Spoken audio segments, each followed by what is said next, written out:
வணக்கம் பசங்களா. இப்போ ஜிஓசியோட கடைசி எக்ஸாம் ஸ்டார்ட் பண்ணலாம். அதாவது 13th லெக்சர். இந்த லெக்சர்ல என்ன கவர் பண்ணிருக்கோம்னாக்கா, அப்ளிகேஷன்ஸ் ஆஃப் எலக்ட்ரிக்கல் எஃபெக்ட்ஸ், அப்புறம் ரியாக்ஷன் மெக்கானிசம்ஸ். இதுல வந்து ஃபர்ஸ்ட் வந்து நம்ம கவர் பண்றது கார்போகேட்டையான், அப்புறம் கார்பானியான், அப்புறம் கார்பன்ஸ் ரேடிகல்ஸ். இப்போ கார்போகேட்டையான் வந்து அதோட ஸ்டெபிலிட்டி வந்து டிபெண்ட் ஆகுது பிளஸ் ஐ எஃப் குரூப்ஸ், அப்புறம் மைனஸ் பிளஸ் எம் குரூப்ஸ், அப்புறம் உங்களுக்கு வந்து ஹைப்பர் கான்ஜுகேஷன் எஃபெக்ட்ஸ்னால. இப்போ பிளஸ் ஐ குரூப்ஸ் இருக்கும்போது இது கிட்ட ஏற்கனவே லைக் எலக்ட்ரான் கம்மியா இருக்கு. ஸோ எலக்ட்ரான் டொனேட் பண்ற குரூப்ஸ் தானே தேவை உங்களுக்கு. அதனால பிளஸ் ஐ குரூப்ஸ் வந்து இருக்கணும். பிளஸ் எம் குரூப்ஸ் எதுக்கு இருக்கணும்னாக்கா, எலக்ட்ரான் வந்து அதுக்கு கொடுக்கணும். அது எலக்ட்ரான் வந்து அதுகிட்ட வாங்கிடுச்சுனாக்கா அது வந்து அதுக்கு எலக்ட்ரான் அது ஸ்டெபிலிட்டி வந்து கம்மியாகும்ல. அதனால பிளஸ் ஐ பிளஸ் எம் அப்புறம் ஹைப்பர் கான்ஜுகேஷன் எஃபெக்ட்ஸ் வந்து இருக்கணும் அதுக்கு. அதுக்கு வந்து உங்களுக்கு ஆல்ஃபா ஹைட்ரஜன் அதிகமா இருக்கணும், அப்புறம் ரெசனேட்டிங் ஸ்ட்ரக்சர்ஸ் வந்து அதிகமா இருக்கணும் அதுக்கு. கரெக்டா? ஸோ இதுல பாத்தீங்கன்னாக்கா உங்களுக்கு இந்த ஆர்டர் வந்து உங்களுக்கு புரியறதுக்கான வந்து இருக்கேன். இங்க வந்து உங்களுக்கு பிளஸ் ஐ குரூப்ஸ் வந்து 3 இருக்கு. கரெக்டா? இந்த 3 பிளஸ் ஐ குரூப்ஸ் இருக்கிறதுனால இது நீங்க பிளஸ் ஐ குரூப்ஸ் எஃபெக்ட் சைட்லயும் பார்க்கலாம், இல்லைனா ஆல்ஃபா ஹைட்ரஜன் அந்த கிரைட்டீரியாலையும் பார்க்கலாம். நீங்க உங்களுக்கு பாத்தீங்கன்னா உங்களுக்கு மொத்தமா 9 ஆல்ஃபா ஹைட்ரஜன் இருக்கு. அதனால இது வந்து ரொம்ப ஸ்டேபிளா இருக்கும். இங்க வந்து உங்களுக்கு ரெசனன்ஸ்ல வந்து போறதுனால இது வந்து கொஞ்சம் இதுவும் ஸ்டேபிளா இருக்கும். ஆனா அது கம்பேர் பண்ணா இது கம்மி ஸ்டேபிளா இருக்கும். அதுக்கு அடுத்து இந்த இங்க அலைலிக் கார்போகேட்டைன் பாத்தீங்கன்னாக்கா அதுவும் ஸ்டேபிளா இருக்கும். ஏன்னா ரெசனன்ஸ் இருக்கனால மாறினே இருக்கும் அந்த மாதிரி. அடுத்து டெர்ஷரி கார்போகேட்டைன், அடுத்து பிரைமரி, அப்புறம் ஒரு நார்மல் கார்போகேட்டைன். இது உங்களுக்கு புரியுதுன்னு நினைக்கிறேன். அடுத்து வந்து ப்ரொபைலிக் கார்போகேட்டைன் வந்து உங்களுக்கு வந்து ரொம்ப ஸ்டேபிள். ஏன்னாக்கா இதெல்லாம் லைக் ரொம்ப ரிப்பல்ஷன் இருக்குனால இது வந்து ஒரு இந்த ப்ரொபைல்ல ஒரு பிளேன்ல இருக்கும், இந்த CH2 வந்து வேற ஒரு பிளேன்ல இருக்கும். ஸோ எலக்ட்ரான்ஸ் வந்து லைக் வாங்கிக்கிறதுக்கு ரொம்ப ஈஸியா இருக்கும் இது. ஸோ இதனால இது வந்து லைக் ரொம்ப ஸ்டேபிளா இருக்கும். அதே மாதிரி தான் உங்களுக்கு வந்து இது வந்து உங்களுக்கு டெர்ஷரி கார்போகேட்டைனோட ரொம்ப ஸ்டேபிளா இருக்கும். அதே மாதிரி தான் இது வந்து டெர்ஷரி அலைல் இது வந்து லைக் ரொம்ப ஸ்டேபிளா இருக்கும். நீங்க ஒரு இது என்ன பார்க்கலாம்னாக்கா, நீங்க ஆல்ஃபா ஹைட்ரஜன் வழியா பார்க்கலாம். இல்லைனாக்கா இங்க இது பாத்தீங்கன்னாக்கா ஆல்ஃபா ஹைட்ரஜன் எத்தனை இருக்கு உங்களுக்கு, இங்க 3, அப்புறம் இங்க 3. கரெக்டா? அதுக்கப்புறம் இங்க ஒரு ஹைட்ரஜன் வச்சுக்கலாம். ஆனா இங்க பாத்தீங்கன்னாக்கா உங்களுக்கு வந்து 3 ஹைட்ரஜன் இங்க, அப்புறம் இங்க ஹைட்ரஜன் இல்ல. ஸோ மொத்தமா இங்க 7 இருக்கு, இங்க 3 இருக்கு. ஸோ 7 தானே அதிகம். ஸோ 7 ஆல்ஃபா ஹைட்ரஜன் இருக்கனால வந்து லைக் ரொம்ப ஸ்டேபிள் இது. இது கார்போகேட்டையானுக்கு. இது கொஞ்சம் முக்கியமான ஒரு topic, hydrate shift. Hydrate shift என்னன்னாக்கா, உங்ககிட்ட ஒரு காம்பவுண்ட் இருக்கு இப்படி. இது வந்து உங்களுக்கு ஸ்டெபிலிட்டி வந்து இன்க்ரீஸ் பண்ணணும்னாக்கா நீங்க வந்து ஹைட்ரஜன் வந்து ஷிஃப்ட் பண்ணுங்க. பொசிஷன்ஸ் வந்து 1,2 பொசிஷன்லயும் 1,4 பொசிஷன்ல நீங்க ஷிஃப்ட் பண்ணிக்கலாம். அதை இப்போ இந்த பாத்தீங்கன்னாக்கா உங்களுக்கு வந்து 1, 2, 3, 4 இப்படி இருக்கு. கரெக்டா? இது வந்து பிரைமரி ஆல்ஃபா ஹைட்ரஜன் மீன் பிரைமரி கார்போகேட்டையான். சரியா? இப்போ செகண்ட் பொசிஷன்ல இருக்கிற ஹைட்ரஜன் வந்து நம்ம வந்து இப்படி ஷிஃப்ட் பண்ணோம்னாக்கா பிளஸ் சார்ஜ் வந்து இந்த சைடு மூவ் ஆகும். ஸோ உங்களுக்கு கடைசியில் இது இப்படி வரும் இந்த மாதிரி. கரெக்டா? இது பாத்தீங்கன்னாக்கா பிரைமரி கார்போகேட்டைன் வந்து கம்மி ஸ்டேபிள்ல செகண்டரியோட. ஸோ செகண்டரி ரொம்ப ஸ்டேபிளா இருக்கனால இது வந்து அடுத்தது போயிடுச்சு, கொஞ்சம் ஸ்டேபிளா ஆயிடுச்சுனால இந்த மாதிரி ஷிஃப்ட் பண்ணிக்கலாம். நம்ம எப்பவுமே ஷிஃப்ட் பண்றப்போ உங்களுக்கு வந்து ஸ்டெபிலிட்டி வைஸ் வந்து இன்க்ரீஸ் ஆயிட்டு இருக்கணும். ஒரு ஸ்டெப்ல டிக்ரீஸ் ஆயிடுச்சுனாக்கா நம்ம வந்து அதுல ஸ்டாப் பண்ணிக்கிறோம். இந்த பாயிண்ட் நீங்க எப்ப ஞாபகம். இப்ப வந்து உங்ககிட்ட இந்த மாதிரி இருக்கு, இது 1, 2, 3ன்னு. இந்த கார்போகேட்டையான் வந்து இப்போ இங்க இருக்கிற ஹைட்ரஜன் வந்து ஷிஃப்ட் பண்றோம்னாக்கா உங்களுக்கு இந்த சைடு டெர்ஷரி கார்போகேட்டையான் வந்துடும்ல, அது வந்து இன்னும் ஸ்டேபிள் தானே பிரைமரியை விட. ஸோ இதுல வந்து ஹைட்ரஜன் ஷிஃப்ட் வந்து பாசிபிள். ஸோ ஹைட்ரஜன் ஷிஃப்ட் வந்து பாசிபிள் இதெல்லாம். இப்போ இதுவே உங்களுக்கு வந்து ஹைட்ரஜன் இல்லைன்னு வச்சுக்கோங்க, அப்போ நீங்க மெத்தைல் வந்து ஷிஃப்ட் பண்ணலாம். நீங்க பாத்தீங்கன்னாக்கா இங்க C+ இருக்கு. ஸோ இங்க வந்து CH3 வந்து ஷிஃப்ட் பண்ணும்போது இங்க பிளஸ் சார்ஜ் வந்து மாதிரி மாறிடும். இப்போ வந்து உங்களுக்கு வந்து ஒரு டெர்ஷரி கார்போகேட்டைன் வருது, இதுவும் ஸ்டேபிள் தானே. இது வந்து மெத்தில் ஷிஃப்ட்னால. இதே மாதிரி உங்களுக்கு என்ன சொல்லு ஃபினைல் ஷிஃப்ட்னு கூட ஒன்று இருக்கு. அதே மாதிரி நீங்க வந்து இப்போ மீத்தேன் ஷிஃப்ட் பண்ண மாதிரி ஃபைனல் குரூப் நீங்க ஷிஃப்ட் பண்ணலாம். இது ஒன்று. அப்புறம் ரிங் கம்ப்ரெஷன் எக்ஸ்பான்ஷன் வந்து உங்களுக்கு ஹைட்ரோ கார்பன்ஸ் நடத்துவாங்க. வேணா ஒரு சின்ன இன்ட்ரோ மாதிரி கொடுக்குறேன். உங்களுக்கு வந்து ஒரு சைக்கிளிக் காம்பவுண்ட் வந்து இப்படி இருக்குன்னு வச்சுக்கோங்க. இப்போ 5 கார்பன் வச்சது இருக்கு. இங்க வந்து உங்களுக்கு ஒரு பிரான்ச் பண்ணி இங்க ஒரு பிளஸ் சார்ஜ் இருக்கு. யூஸ்வலா 5 கார்பன்ஸ் இருக்குது வந்து பக்கத்து பக்கத்து கார்பன் இருக்கனால ரிப்பல்ஷன் வந்து ஜாஸ்தியா இருக்கும். ரிப்பல்ஷன் வந்து கம்மி பண்றதுக்காக இது வந்து ரிங் வந்து எக்ஸ்பேண்ட் பண்ணிக்கும். இப்படி ரிங் எக்ஸ்பேண்ட் பண்ணும்போது இங்க இருக்கிற பாண்ட் வந்து இப்படி ஷிஃப்ட் ஆகும். இது கொஞ்சம் உத்து பார்த்தீங்கன்னாக்கா இங்க இருக்கிற பாண்ட் வந்து இந்த பிளஸ் சார்ஜுக்கு வந்து போய் அட்டாச் ஆகும். ஸோ பிளஸ் சார்ஜ் வந்து உங்களுக்கு இங்க வந்துடும். ஸோ உங்களுக்கு கடைசியில் அது இப்படி வரும். அது ஒரு 6 கார்பன் வச்சுக்கிட்டு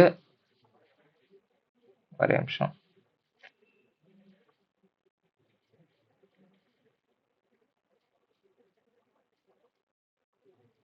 அப்புறம் பிளஸ் சார்ஜ் வந்து உங்களுக்கு இங்க வந்துடும்.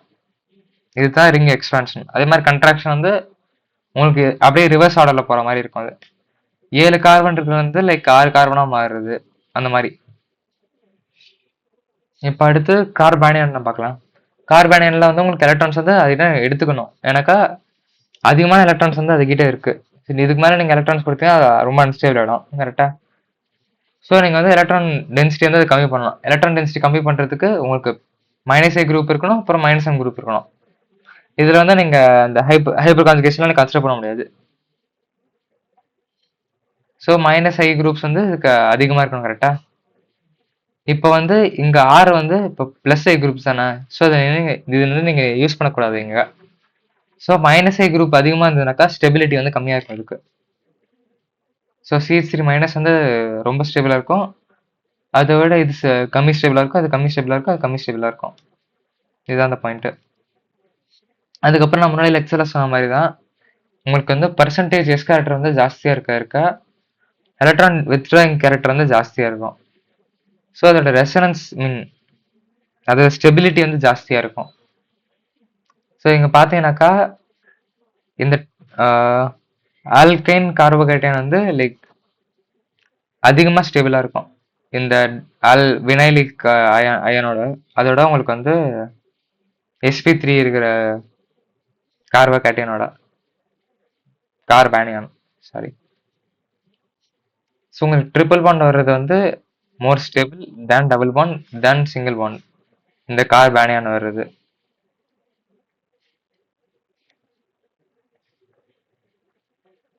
இது வந்து மைனஸ் எம் குரூப் இருந்தாக்கா லைக் ரொம்ப ஸ்டெபிலைஸ் ஆகும்.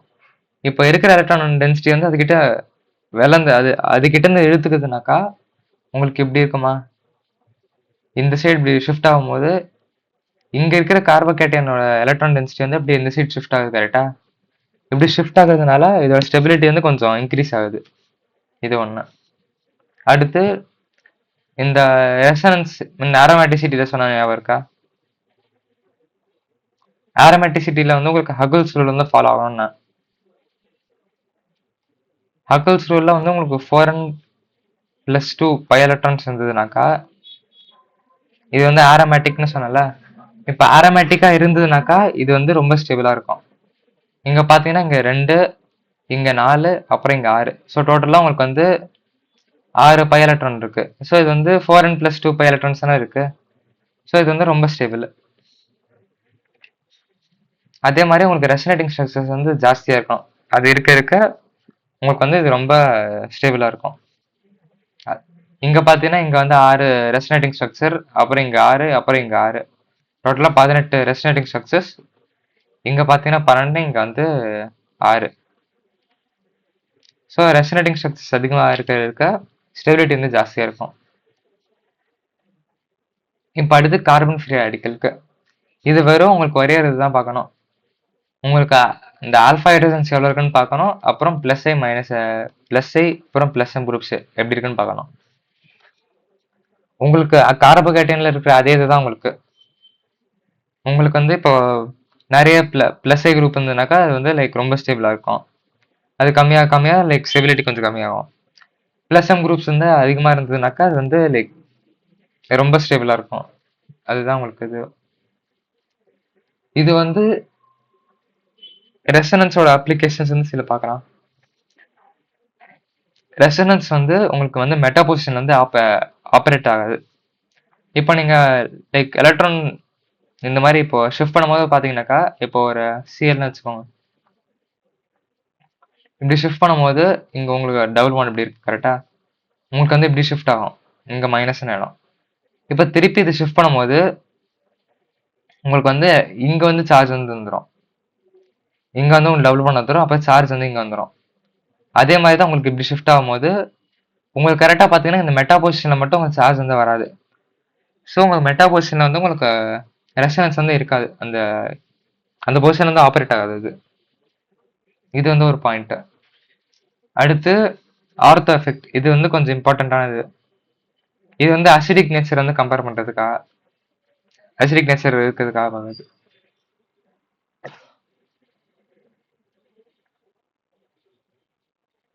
உங்ககிட்ட ஒரு பென்சீன் இருக்கு.